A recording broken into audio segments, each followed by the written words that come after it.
खूंटी में पुलिस ने की छापेमारी।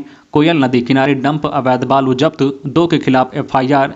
जिले के रनिया थाना क्षेत्र के नक्सल प्रभावित इलाके में खनन विभाग और रनिया थाना पुलिस ने संयुक्त छापेमारी कर कोयल नदी किनारे डंप लाखों सीएफटी बालू जब्त किया है। हालांकि खनन विभाग के पहुंचने से पहले ही खनन माफिया ट्रैक्टर लेकर भाग निकले, लेकिन अवैध खनन करने वालों को चिन्हित कर लिया गया है। मामले में विभाग ने 2 लोगों के खिलाफ रनिया थाने में नामजद प्राथमिकी दर्ज कराई है। स्नातक ऑनर्स नए सत्र से 4 साल का स्नातक ऑनर्स डिग्री 3 की जगह अब 4 साल पढ़ाई के बाद मिलेगी। यूजीसी ने कल इसका ऐलान किया। राष्ट्रीय शिक्षा नीति के अनुसार 4 वर्षीय स्नातक प्रोग्राम के लिए पाठ्यक्रम और क्रेडिट फ्रेमवर्क तैयार किया गया है। नई व्यवस्था से छात्रों को विदेशी संस्थानों में दाखिले और बाहर जाकर रोजगार के लिए ज़्यादा सुविधा होगी। अगर कोई छात्र 3 साल से पहले पढ़ाई छोड़ देता है तो 3 साल में फिर से शामिल होने की अनुमति दी जाएगी। साथ ही छात्र को 7 साल की निर्धारित अवधि के भीतर अपनी डिग्री पूरी करनी होगी।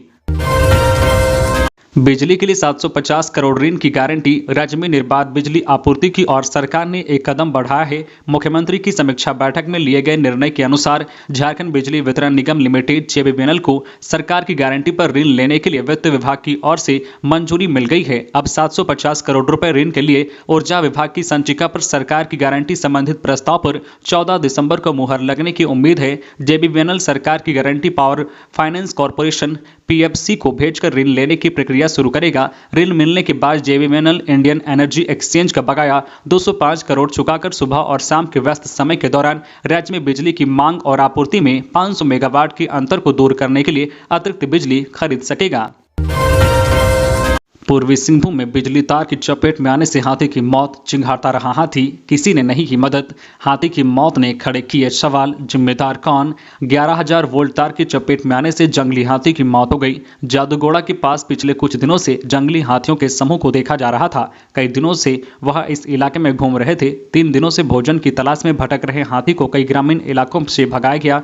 अचानक एक हाथी के बिजली के तार के संपर्क में आने से मौत हो गई। इस मौत ने ऐसी कई घटनाओं में जान गंवाने वाले हाथियों पर एक सवाल खड़े कर दिया है कि इस मौत का जिम्मेदार कौन है। घटना बीती रात 1 बजे की बताई जा रही है। सुबह लोग की नजर मरे हुए हाथी पर पड़ी। हाथी के मरने के बाद ग्रामीणों ने हाथी को माला अर्पित किया, पूजा पाठ की। मारे गए हाथी की जानकारी क्षेत्र के रेंजर विमोद कुमार को भी दे दी गई। रेंजर घटनास्थल पर पहुंचा और कार्रवाई में जुट गए। 7 की संख्या में हाथी कोतवाली थाना क्षेत्र से पलायन कर इस क्षेत्र में बीते 3 दिनों से घूम रहे थे। ग्रामीणों ने इसकी सूचना वन विभाग को दे दी थी। इन 3 दिनों में जादूगोड़ा प्रमंडल के वन विभाग कागजी कार्रवाई में जुटे रहे। अगर समय रहते हाथियों को सुरक्षित स्थान पर ले जाया जाता तो हाथी की जान बच सकती थी।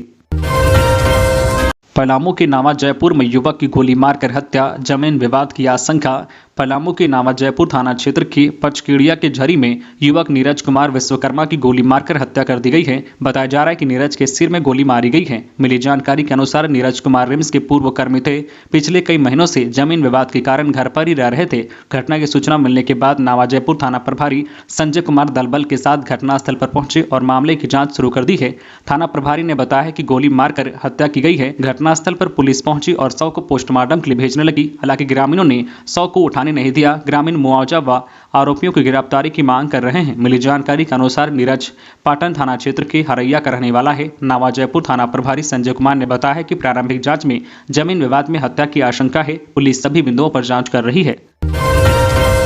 अग्रिम जमानत रद्द होते धोखाधड़ी में गिरफ्तारी। जमशेदपुर के लाइफलाइन नर्सिंग होम के मालिक दशरथ कुमार कावंटिया से शेयर खरीद बिक्री के मामले में 22 करोड़ रुपए की धोखाधड़ी करने के आरोपी अनूप अग्रवाल को साक्षी पुलिस ने वारंट के आधार पर मंगलवार को गिरफ्तार कर लिया। इससे पूर्व अनूप अग्रवाल की अग्रिम जमानत अर्जी प्रधान जिला व सत्र न्यायाधीश की अदालत ने खारिज कर दिया था। अनूप अग्रवाल के खिलाफ दशरथ कावंटिया ने साक्षी थाने में धोखाधड़ी, चेक बाउंस समेत अन्य आरोप लगाकर केस दर्ज कराया था।